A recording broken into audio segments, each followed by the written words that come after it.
Nous le faisons aujourd'hui. Si je ne vois... Oui, monsieur Larmanjat. Ça soulage mes collègues, je pense. Ils attendaient quand même une réaction.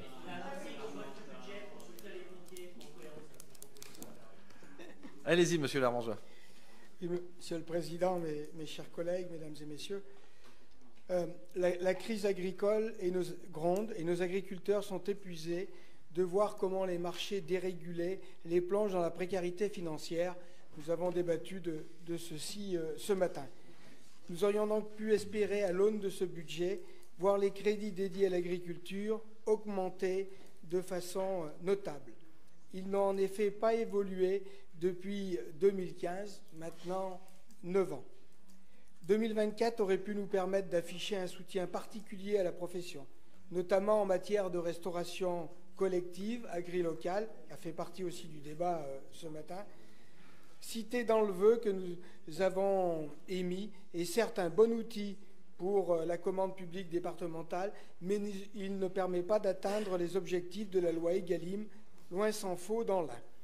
Nous l'avons maintes fois rappelé, au moment où l'État affiche son ambition de faire respecter la règle des 50% de produits sous signe de qualité dans l'assiette, et on peut débattre effectivement sur ces termes, c'était le cas ce matin, il serait bien que notre département affiche sa vision pluriannuelle pour y parvenir dans ses collèges. Cette loi a été faite pour et par les agriculteurs afin d'irriguer les productions locales vers la restauration collective.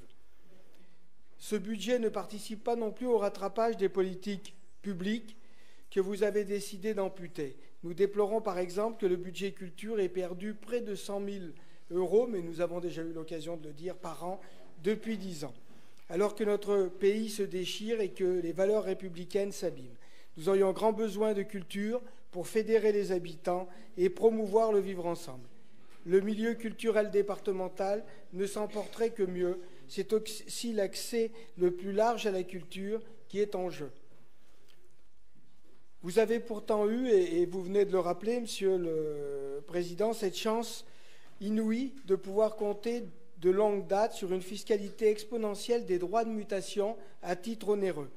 Près d'un demi-milliard de plus en 8 ans, comparativement aux 8 années précédentes. Un demi-milliard du jamais vu. Un bénéfice qui devrait être utile au soutien notamment d'une politique forte en faveur du logement afin d'accueillir nos 6 000 nouveaux habitants chaque année. Le logement demeure la principale dépense des Indinois et tous ne peuvent pas devenir propriétaires.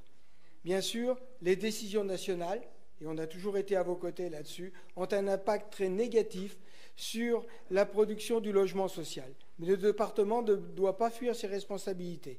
Le département n'investit pas plus qu'il y a 10 ans dans le domaine, alors que nous connaissons une envolée des prix et des besoins. Avec 19 millions d'euros, alors les chiffres sont...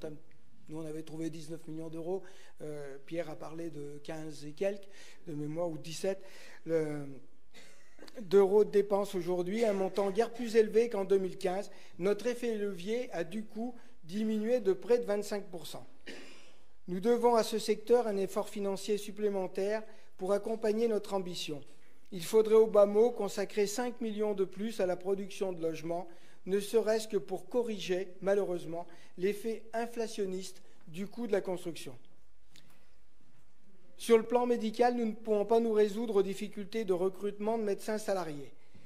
Il y a fort à faire et nous vous avons proposé des pistes de travail, notamment renforcer le rôle des infirmières et leur prise en charge des patients, qui constitue un axe à travailler. Les 10 prochaines années vont être très dures pour les Indinois dans l'accès aux soins. Nous pourrions accompagner l'embauche des infirmières auprès des médecins en poste pour les aider.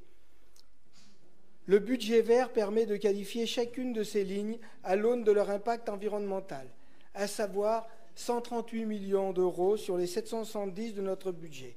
Cela dit beaucoup de ce qui nous reste à travailler pour entraîner notre département dans une véritable transition écologique. Et en particulier pour ce qui est de la production énergétique. Certes, le renfort au capital de la SEMLEA, que nous avons délibéré ce matin, est une bonne chose, mais il eût été intéressant de nous présenter l'ambition des chantiers départementaux sur la production d'énergie renouvelable. Nous disons à nouveau que les toitures de nos collèges et des casernements de pompiers, par exemple, doivent être solarisées. Les jurys de concours affichent encore trop peu d'ambition dans ce domaine. Les défis sont immenses et notre collectivité doit plus que jamais être au rendez-vous. Je vous remercie. Bien, merci.